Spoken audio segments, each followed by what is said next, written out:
My Media Prime Television. My name is Fon Quinter. The news is coming to you live from Douala, Cameroon's economic capital. I begin today's edition of news in the southwest region, where classes have resumed officially for the 2021-2022 academic year in Boya Chieftain of the southwest region. Teachers have called on pupils and students to concentrate as the term is considered short. As southwest correspondent Emmanuel Asi has more. 6 weeks to go. Students and pupils are back in school after spending 2 weeks off to celebrate the death and resurrection of Jesus Christ, known as Easter holidays. These pupils and students have returned to the classroom to complete the last term of the 2021-2022 academic year. It was a very short, it's about seconds that I spoke in. Nobody. So you could not gather anything, yes. Those who did not perform well in the first and second terms, advised by their teachers to sit up and make an average so that they can be promoted to the next class. The tension is high to those writing the General Certificate of Education for the grammar students, those sitting in for the baccalaureate and preparatory for the technical and French students, and those for the first school leaving certificate and common entrance examinations. They are about now doing their last-minute preparations ahead of the exams. The last term, according to many, is full of revisions and catching-ups to make things right, as it is considered short and full of national holidays. Good luck to all the students out there. The International Labour Day in Cameroon will not witness the usual March Past parade for the third consecutive year due to the COVID-19 pandemic. This was made known in a release signed by the Minister of Labour and Social Security, as our reporter Cynthia Azanu tells us. The 6th edition of the International Labour Day in Cameroon will be celebrated on the 1st of May 2022 under the theme Combating COVID-19, Safeguarding Jobs and Ensuring Productivity without the usual March Past parade. In a fax message from the Minister of Labour and Social Security to various regional delegates of Labour and Social Security, after conversations with the union leaders and business organizations, the March Past parade will be suspended for the third consecutive year. According to the minister, the COVID-19 pandemic is the main reason for the cancellation. Minister Gregoire Owona called on enterprises to, however, mobilize their workers and carry on their planned activities centered on this year's theme, which is a labor world, combating COVID-19, safeguarding jobs and ensuring productivity. Minister Gregoire has insisted that the activities should be in strict respect of barrier measures against the COVID-19 pandemic. It should be recalled that the Labour Day was celebrated under a number of activities such as March Past, sporting activities, and others. Now, waste management is still an issue in major towns in Cameroon. In most cities, that can still be found littered all over on road pavements and gutters. For this reason, Mayor Luke Nsah Tangana has put sanctions on defaulters of laid down rules concerning littering in Yaoundé. Our reporter Emmanuel Amoni completes the story. Waste management is a measure utilized to manage waste in its entire life cycle, from generation to disposal or recovery. In Cameroon, HISACAM, a French acronym meaning hygiene and health, has been the country's #1 private waste management. Despite this, some Cameroonians are still unable to manage their waste, as this waste can be found littered everywhere on the streets. For this reason, the Yaoundé City Council Mayor Luc Nsah Tangana a week ago imposed fines ranging from 5,000 francs CFA.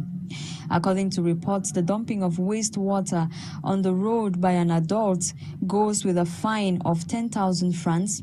Dumping of oil and other lubricants will require the sum of 50,000 francs, while those dumping products considered toxic will be demanded the sum of 75,000 francs. According to Luc Nsah Tangana, every council has as duty to report such cases to the municipality, who in turn will take action by imposing the fine.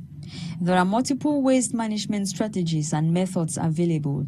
These strategies can be combined or rearranged to form a waste management system that fits in an organization.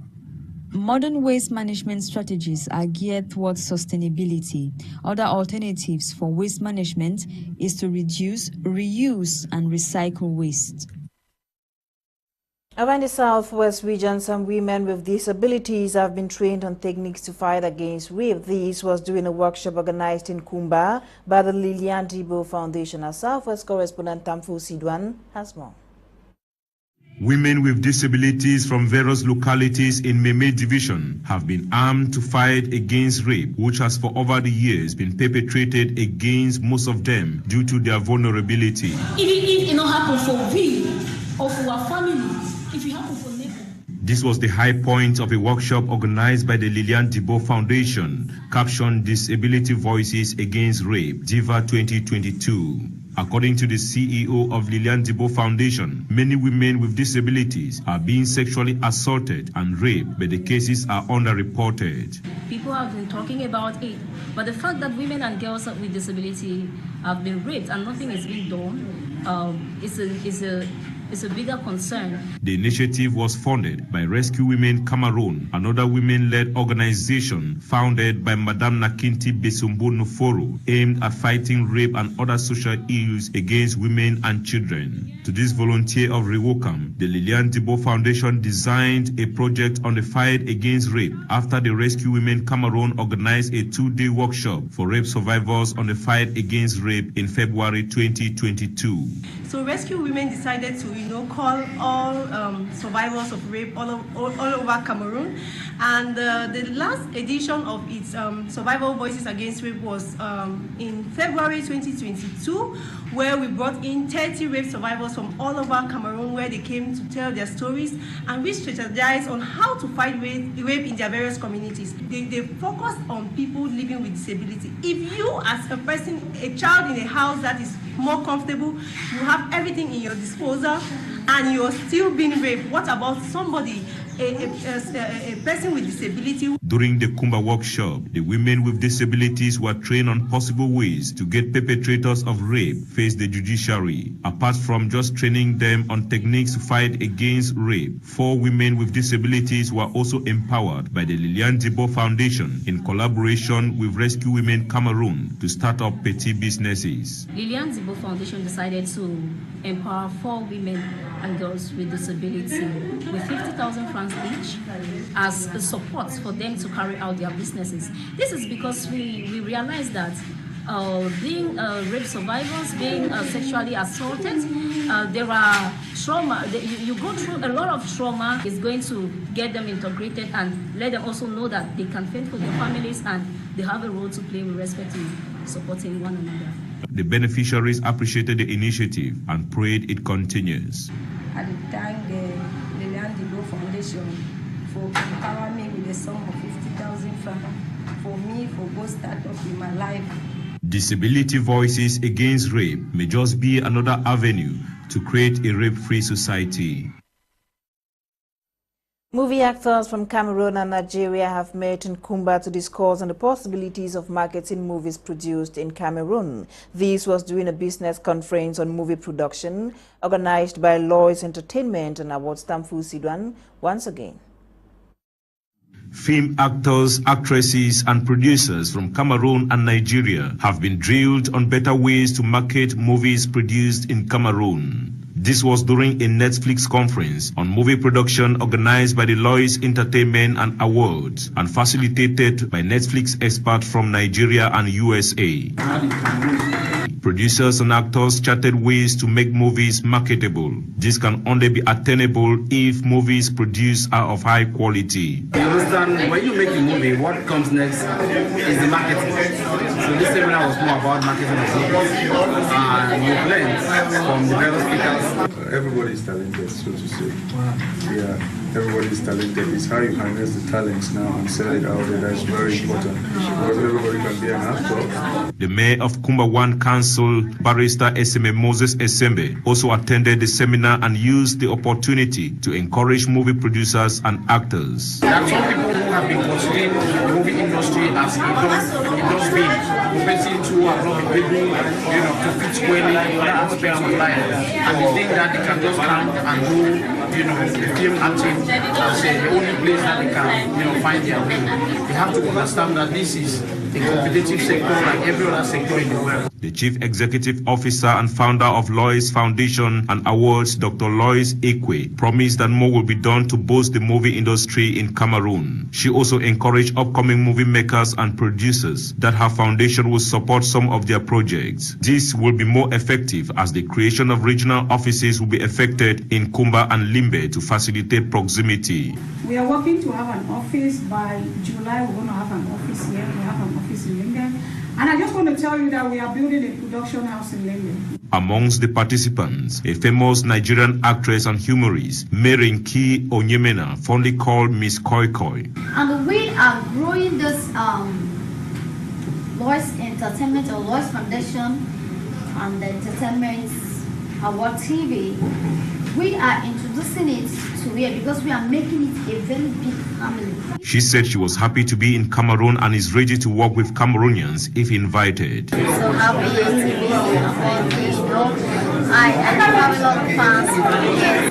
I'm free and available as far as it's my time or my schedule crossing and the period of shooting. The Lois Entertainment and Award is open to all entertainers around Cameroon and the globe. Yeah, we are very open as we heard the statement of the CEO. Now we have come from Kumba to the whole Southwest and the whole Cameroon and large. Actors and actresses drawn from Cameroon and Nigeria are still in Kumba shooting a movie, Bail Out, produced by the Lois Entertainment and Awards.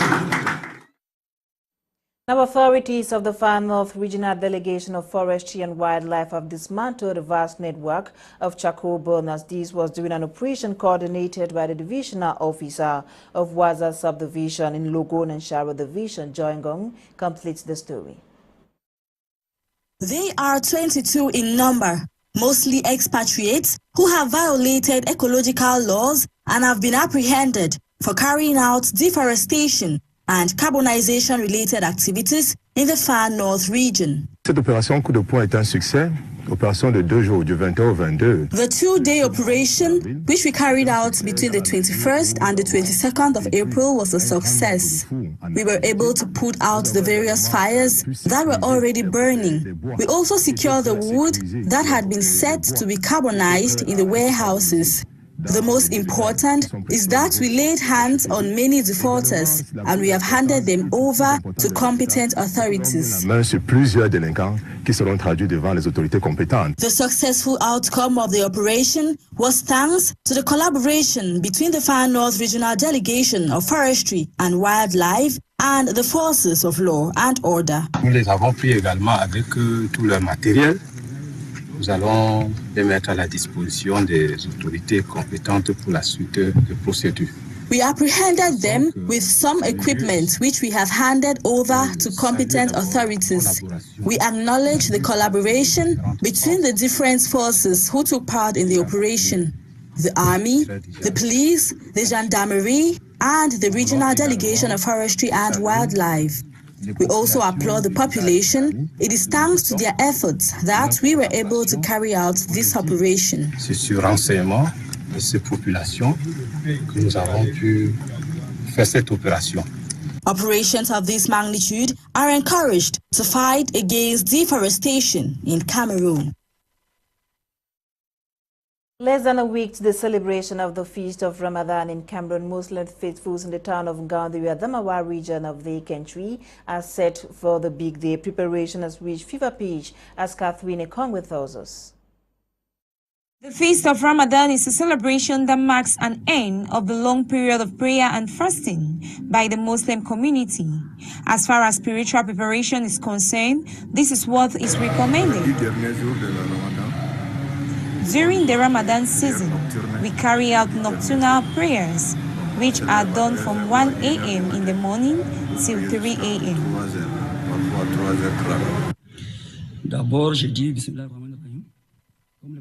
When the last 10 days of the feast are at hand, I fasten my seat belts and increase the momentum in the place of prayer. Tellers, on the other hand, are doing final touches on the dresses of their clients. This week, I am almost done with the dresses of the clients, just left with final touches.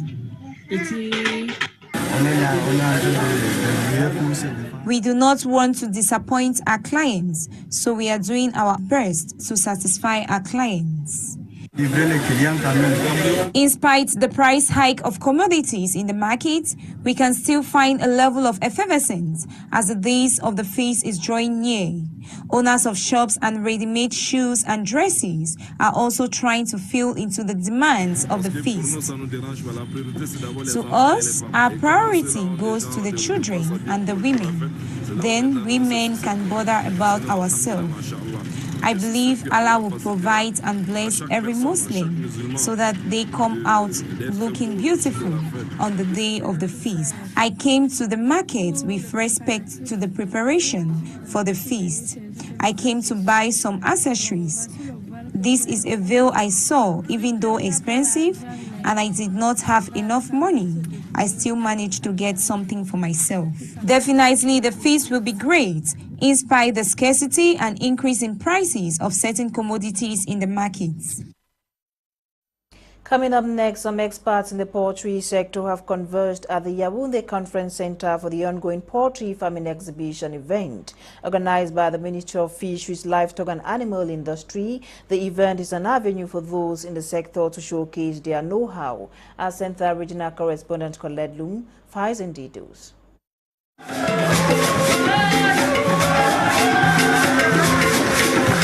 The city of Seven Hills is once again given an opportunity for poultry farmers in Cameroon as the 4th edition of the International Poultry Exhibition is ongoing at the Yaoundé Conference Center. The 3-day international event is an initiative of the Ministry of Fishery, Livestock and Animal Industry under the theme Poultry Farming, Stakes and Challenges for Resilience Against Health Crisis, COVID-19 and avian influenza.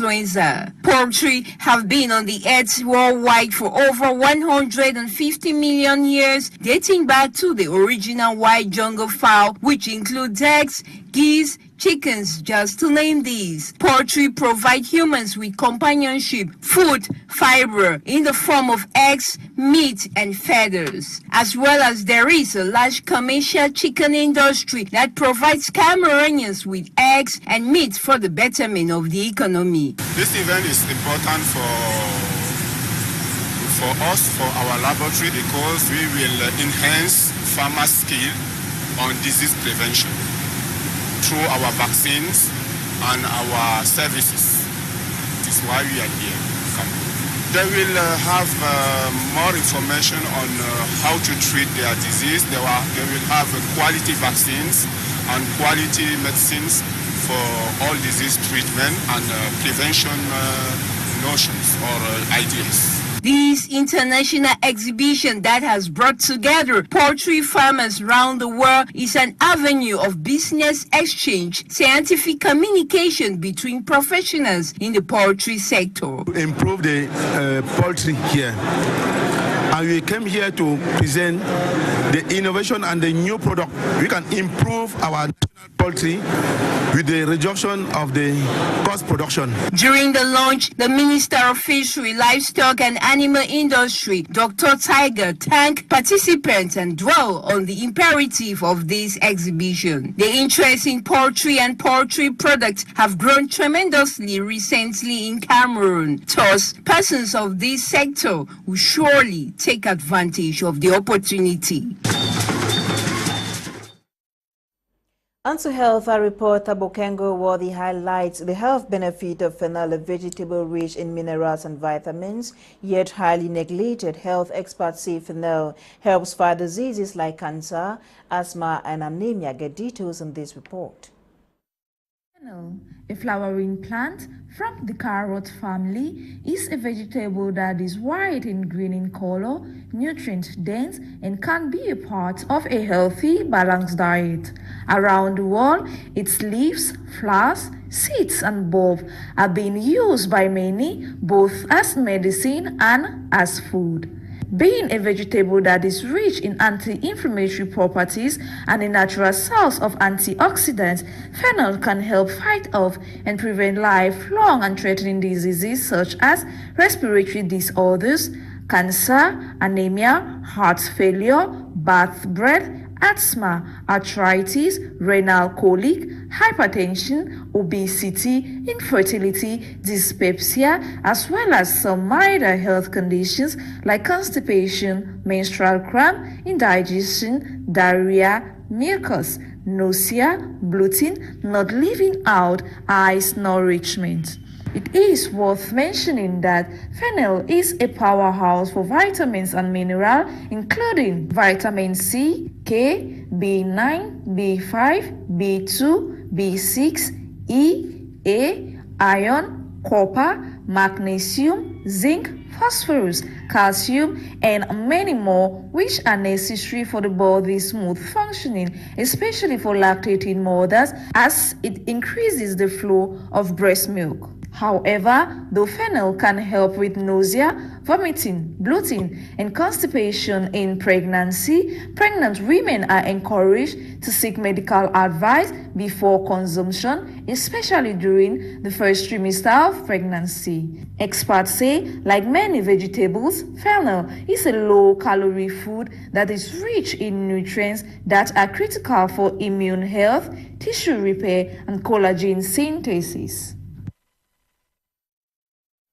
And the United Nations Children Body UNICEF is in need of about $250 million for humanitarian aid to Kenya, Somalia, Eritrea, and Djibouti, as 10 million children are now faced with severe hunger in the Horn of Africa. Details on these and top African stories in the following report with staff lady Nsah. The United Nations Children's Body UNICEF has said that over 10 million children are among those facing severe drought in the Horn of Africa. UNICEF estimates that this figure is 3 million higher than it was barely 2 months ago. According to them, unless more money comes in and rain falls, the region could face mass child deaths. Catherine Russell, Executive Director of UNICEF, said that the drought was the worst climate-induced emergency in 40 years. It is worth noting that the UN Children's Body needs about $250 million for humanitarian aid to Kenya, Somalia, Eritrea, and Djibouti. Over in Kenya, cases of police brutality and enforced disappearance are on a steady increase. This is according to a joint report by Amnesty International Kenya and 16 local non-governmental organizations. The report found 189 cases of police killings as well as at least 30 people who have gone missing in police custody. Responding to the situation, a Kenyan government spokesperson said they are committed to abide by the rule of law and ensure that human rights are protected. Elsewhere in Rwanda, the organizer of Miss Rwanda beauty pageant has been arrested on allegations of sexually abusing contestants. The arrest of Dieudonné Ishimwe, chief executive of Rwanda Inspiration Backup, the company in charge of the contest organization, comes just a month after this year's edition. Ishimwe is yet to respond to the accusations against him. However, an employee of the organizing company revealed that 4 girls who contested last year and in this year's edition made complaints to investigators before his arrest. Note that in Rwanda, leading one to sex acts by force, threats, trickery, or by use of authority over that person is punishable by up to 15 years in prison. Still in Rwanda, Swedish authorities have extradited a Rwandan man to Kigali over genocide charges, which he is accused to have committed when he was a university student. The Rwandan prosecution said it received Jean-Paul Mikombiza on Wednesday and commended Sweden for its contribution to fight impunity. Mikombiza, 50 years old, was arrested in November 2020 on a Rwandan arrest warrant and lost an appeal against his extradition last December. He has lived in Sweden for over a decade. That report ends today's edition of Prime News on My Media Prime Television. Primer comes up at exactly 7 p.m. with Kum Leonard and his team. My name is Fon Quinter. I meet again tomorrow at exactly 6:30 p.m. for another edition of Prime News. Till then, have a blessed evening in the company of more programs on My Media Prime Television. Good night.